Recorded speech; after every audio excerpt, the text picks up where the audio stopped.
Hello दोस्तों, कैसे हैं आप लोग। हमारी आज की कहानी का नाम है सपना। ट्रिन ट्रिन फोन के अलार्म की कर्कश धुन ने अक्षरा को जगा दिया। उसने देखा 5 बज गए थे सुबह के। अलार्म बंद कर तकिया फिर मुंह पर रख लिया। एक नींद और लेना चाहती थी, अभी स्नूज मोड पर लगा रखा था तो अलार्म एक बार फिर 30 सेकंड बाद बज गया। वह बंद करने ही वाली थी कि आवाज़ सुनकर बराबर में सोया बाबू भी जग गया। मम्मा पानी पीना है। आंखें मलते हुए बाबू कसमसाया था। अक्षरा ने लाइट जलाकर देखा, कहीं उसने बिस्तर तो गीला नहीं कर दिया था। कुछ दिनों से बुखार के बाद आई कमजोरी से 4 वर्षीय बाबू अक्सर बिस्तर गीला करने लगा था। आज बिस्तर सूखा था। वह बाबू को पानी लेने चली गई। गलती से कमरे की लाइट जली रह गई। बाहर निकल ही रही थी कि 10 वर्षीय जूली चिल्लाई, मम्मा यार लाइट तो बंद कर जाओ। बच्चों का शोर सुनकर आलोक उठ बैठे थे। घड़ी देखकर झल्ला उठे। यार तुमसे एक बार में अलार्म से नहीं उठा जाता है तो अलार्म लगाती ही क्यों हो। जब तक सब सोते से उठ ना जाएं तुम्हें चैन नहीं पड़ता। सोच रहा था कि अभी 1 घंटा और सोऊंगा। आज ऑफिस में प्रेजेंटेशन है। सिर भारी कर दिया सुबह सुबह। अक्षरा ने घबराकर लाइट बंद की। बाबू को पानी पिलाकर दोबारा सुलाया। हालांकि अभी आधे घंटे बाद ही उठाना पड़ेगा। स्कूल बस 7 तक आ जाती है, लेकिन वह भी उठाएगी तो दोनों बच्चे शोर कर देंगे। सोचती हुई अक्षरा दुपट्टा कमर में बांधती हुई किचन में पहुंच गई थी। चाय का पानी चढ़ाना था। बाबूजी जग गए होंगे। बाबूजी को चाय देने के बाद तुरंत सब्जी काट उसने छौंका। 6 बजने को आए थे। यह सरला अभी तक क्यों नहीं आई। सब्जी चलाती वह सोच ही रही थी कि तभी माइक्रोवेव पर रखा उसका फोन घनघना उठा। फोन पर सरला का नंबर उभरा। कहाँ रह गई तू, अभी तक क्यों नहीं आई। अक्षरा आगे कुछ कहती उससे पहले सरला ने कराहते हुए कहा, दीदी इस कमीने ने रात में मुझे फिर बहुत मारा है। अंग अंग टूट रहा है। आंखें जल रही हैं। आंखें यूं जल रही हैं कि तू रात भर रोई होगी। हाँ दीदी क्या करूं, कल ही तुमने पगार दी थी और सारी की सारी ले गया। ऐसा कर सरला, मेरे हाथ तो खाली नहीं इस समय। तुझसे ज़्यादा देर बात नहीं कर पाऊंगी। तू अभी थोड़ी देर में आ जाना, दवाई दे दूंगी, दर्द सही हो जाएगा। वह जानती थी कि सरला से ज़्यादा देर बात और करी तो वह लेट हो जाएगी। सरला को थोड़ी देर बाद आने को कहकर वह वापस काम पर लग गई। अब उसे झाड़ू भी लगानी थी। आलोक बिना पूजा करे ऑफिस नहीं जाता। झाड़ू लगाते लगाते वह दोनों बच्चों को उठाई। शुक्र है घर में 2 बाथरूम हैं। दोनों को अलग अलग बाथरूम में छोड़कर वह आटा गूंथ गई। बाबू की आवाज़ देने पर कि मम्मी मैंने ब्रश कर लिया है, अक्षरा झटपट उसे नहला आई। अभी बाबू के छोटे होने से उसे डर लगा रहता था कि वह बाथरूम में अपने आप नहाने पर खुद को चोट न मार ले। बाबू को यूनिफॉर्म पहना। वह जूली को चिल्लाती हुई बोली, जल्दी से तैयार हो, बस निकल जाएगी नहीं तो। इतनी देर में आलोक उठ गए थे। बेटी की आदत होने पर वह सब काम छोड़कर उन्हें तुरंत बेटी देकर आई। जानती थी अगर कहेगी कि अभी थोड़ी देर में लाती हूँ तो इतना लंबा लेक्चर सुनने को मिलेगा कि उसका पूरा दिन खराब हो जाएगा। तीनों के टिफिन लगाकर उसने जल्दी से पोहा चढ़ाया। नाश्ता कराकर तीनों को भेजकर उसने जैसे चैन की सांस ली। फिर उसे याद आया कि अभी बाबूजी को एक चाय ही तो दी थी बस। वह उनकी सुबह की ब्लड प्रेशर की दवाई और पोहा लेकर पहुंची। सॉरी बाबूजी, थोड़ी देर हो गई। वह धीरे से बोली, अरे बेटी अभी देर कहाँ हुई है, अभी तो 7 ही बजे हैं। तू परेशान मत हो। क्या मुझे दिखता नहीं है कि तुम मशीन की तरह काम करती रहती हो। अपने पिता तुल्य ससुर को मन ही मन धन्यवाद देती। वह अब गंदे कपड़े समेटकर मशीन में डालती।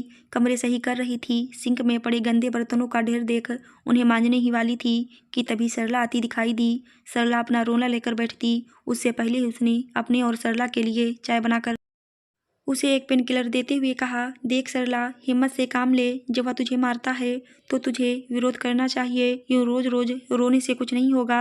या दवाई खा, थोड़ी देर बैठकर बर्तन धो।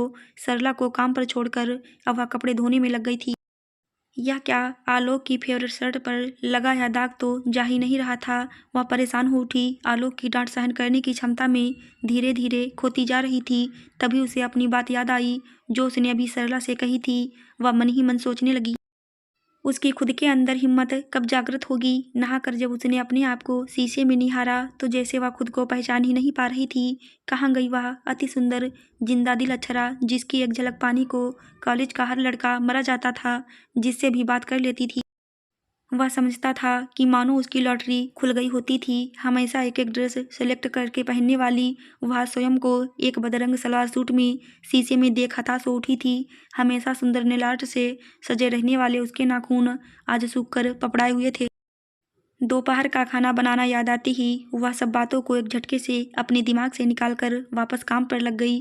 शाम को फिर वही रूटीन, बच्चे आए, उन्हें खाना खिला सुलाकर कपड़े प्रेस करने बैठ गई। इन सब से निपटी तो देखा शाम हो आई थी। बच्चों को जगाया या उनके नीचे पार्क में जाने का समय होता था। बाबूजी को व्हीलचेयर पर लेकर वह उन्हें पार्क के चक्कर कटवाती थी। 1 घंटे बाद वापस सबको घर में लाकर उसने बच्चों का दूध और अपनी और बाबूजी के लिए चाय बनाई। सरला आ गई थी और शाम के खाने में उसका हाथ बंटवा रही थी। होमवर्क करके बच्चे खाना खाकर सो गए। बाबूजी को भी उसने समय से खाना खिला दिया। रात के 10 बज रहे थे, लेकिन आलोक का अता पता नहीं था। वह खाने की टेबल पर बैठी उसका इंतजार कर रही थी। भूख से खुद उसका बुरा हाल था, लेकिन वह जानती थी अगर खा लेगी तो आलोक नाराज हो जाएगा। आलोक 11 बजे आया, नशे में धुत। अरे तुमने खाना नहीं खाया? ऑफिस में पार्टी थी, वहाँ खाकर आया हूँ, कहकर वह सोने चला गया। बेमन से अक्षरा ने एक रोटी खाई। खाकर वह वहीं बाहर लॉबी में सोफे पर बैठ गई। आलोक से उसने प्रेम विवाह किया था, उसके समकक्ष पढ़ाई की हुई, वह योग्यता में उससे कहीं आगे थी। बच्चों के लिए उसे अपने करियर से विराम लेना पड़ा था और आलोक करियर की सीढ़ी चढ़ता चला गया था। सब पुरानी बातें सोचती हुई वह वहीं सोफे पर सो गई। सपने में वह न जाने कहाँ विचरण करने लगी। कभी रंग बिरंगी तितलियों के पीछे भागती और कभी खुद ही तितली बनी आसमान में उड़ रही होती। तभी सीन बदला। अब वह रंग बिरंगी मोतियों के ढोर में कूदती हुई भाग रही थी और पहुंच गई थी अपने उसी मंच पर जहां पर उसे best student of the year का अवार्ड मिला था। वह देख रही थी कि वह अपनी पसंदीदा पिंक टॉप और ब्लू स्कर्ट में फूलों के बगीचे में बैठी थी। आलोक ने आकर उसके बालों में फूल लगाकर कहा, अक्षरा तुम तो ब्यूटी क्वीन हो। अक्षरा अक्षरा यह क्या? आलोक चिल्लाए जा रहा था। वह घबरा कर उठी। देखा सुबह के 6 बज रहे थे। वह सपना देख रही थी, भोर का सपना। कैसे सोफे पर लुढ़के पड़ी हो, रूम में तुम्हारा फोन रोज की तरह अलार्म बजा रहा है, होश ही नहीं है। कितनी बार कहा है वजन कंट्रोल में रखो अपना। मोटी होती जा रही हो तो आलसी भी होती जा रही हो। आलोक चीखने लगा था। शोर सुनकर बाबूजी बाहर निकल आए थे। अपना बेड टेक कर धीरे धीरे वह भी अक्षरा पर चिल्लाने लगे। बाबूजी को भी चिल्लाते देख देख कर अक्षरा रोने को हो आई थी। आलोक बाबूजी को सुन रहा था। आलसी तो हो ही जा रही है, घर में पड़ी पड़ी आज ही अपनी फाइल निकाल और वापस ऑफिस ज्वाइन कर। पर बाबूजी, घर का ख्याल कौन रखेगा? बाबूजी को ऐसा कहता देखकर आलोक पछता रहा था। वह समझ गया था बाबूजी तंज कस रहे थे। ऐसा भी कौन सा ख्याल रखती है यार। बस सुबह से लेकर शाम तक हम लोगों की सास ही तो बनी हुई है। अब अक्षरा ने सहारा देकर बाबूजी को बिठा दिया था। सुबह नाश्ते की टेबल पर तय हो गया था कि अक्षरा अब से ऑफिस ज्वाइन करेगी। बच्चों ने भी बाबा का समर्थन किया। अब अक्षरा ने अपने अंदर आत्मशक्ति जागृत करके ऑफिस दोबारा ज्वाइन करने का फैसला कर लिया था। बाबूजी का कहना था कि अब बच्चे बड़े हो चले थे और वह आधे दिन बच्चों का ध्यान रख सकते थे। तय हो गया था कि सुबह सब ऑफिस जाते हुए अक्षरा का हाथ बंटवाएंगे। बाबूजी के मकान में रह रहे आलोक में उनका विरोध करने की शक्ति नहीं थी। सबको एक तरफ देख आलोक में अब कुछ कहने की भी हिम्मत नहीं बची थी। ऑफिस को जाने के लिए तैयार होते हुए शीशे में देख अपने सूखे होंठों पर लिपस्टिक लगाती नया सलवार सूट पहनकर अक्षरा मुस्कुरा ही रही थी कि पीछे से बाबू ने उसके गले में बाहें डाल दी। मेरी मम्मी ब्यूटी क्वीन। अब अक्षरा और भी मुस्कुरा रही थी। भोर का सपना सच जो हो गया था। आशा करती हूँ दोस्तों आपको हमारी कहानी जरूर अच्छी लगी होगी। धन्यवाद।